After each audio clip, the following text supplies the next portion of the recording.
Hey, so recently we've been getting a few questions about chamfering ports for cast iron cylinders. This pretty much pertains to cast iron cylinders, although you always want to check, even if you have an aluminum cylinder, if this has been done to the ports. Chamfering the ports is basically referring to the edges of the ports themselves. Let's see if I can get this in focus good for you guys. So the edges of the ports having sharp edges, not being rounded over. This is a final step that on most cast iron cylinders, especially sport kits, you're basically gonna have to finish yourself. Most manufacturers, except for sometimes if it's a Corsa, they've been chamfered mildly, but especially some of the stage 6 cast iron sport cylinders, and especially the Malossi cast iron 70cc kits for most bikes, the ports aren't chamfered at all. And what happens is when the piston rings travel past that edge, instead of them being able to go in and out smoothly, they're basically contacting that edge abruptly. And that'll wear your rings out sooner. It can chip the lining off your cylinder, do all kinds of stuff you don't want done. And it's really a pretty easy step to ensure that your bike's gonna run as long as possible on the 70cc kit. So this is a blown up street race Piaggio kit, so it's already been done. Try to get that to focus in there. So you can see this one also, the ring took out the exhaust port, so it's not exactly a perfect example, but you can see, if it'll focus, how the edges of those ports are slightly rounded over. And if you have a cast iron cylinder, you'll be able to see if these are sharp. You can run your finger over it and it won't be a smooth transfer. It'll be a nice abrupt edge. So pretty easy to do. You can do it with a rotary tool, which I find to be a little bit harder, or you can get yourself a set of mini kind of like diamond style files. And this is just a cheap Harbor Freight set, and it works great for chamfering the ports. The one I use the most is going to be the circle rasp file. That gets it pretty easy. And then you want to finish it up with a finer, like a diamond file. And you can get a couple different shapes here.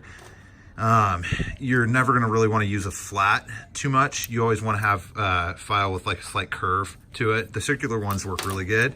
And the idea is basically to get your tool in here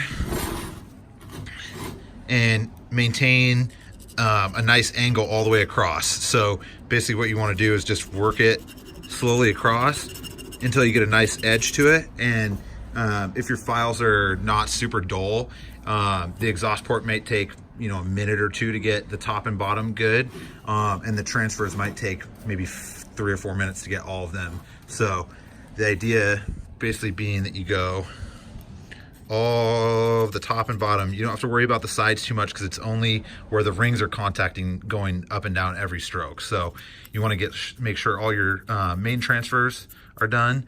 Side transfers, any boost ports that are on there. Sometimes the boost ports, if you have this style, will sort of taper back up in there. So those ones you just want to make sure are nice and smooth. Those are usually not a huge problem. The biggest one is going to be the exhaust port on that one as well.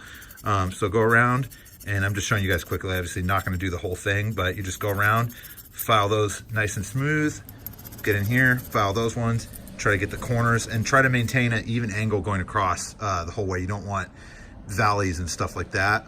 And you're also not trying to change the actual height of the ports.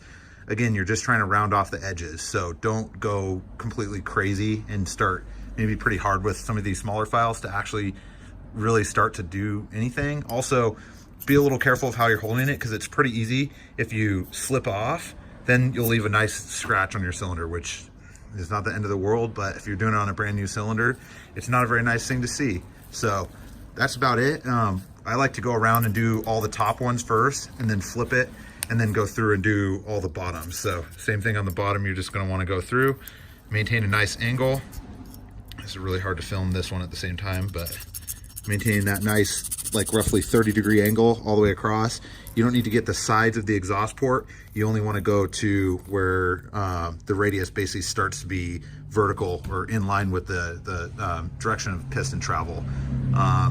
Again, you shouldn't need to really do this on many Nicocel line cylinders. If you have an aluminum cylinder that's steel sleeved, which is pretty uncommon, you might need to do that. But basically every 70cc sport kit that comes out of the box, this should very least be checked and if not, actually adjusted. So we will be putting a service on the website here shortly to actually have this done to new cylinders, but that's basically all there is to it. Don't forget to like and subscribe so we can make more videos like this. Thank you guys.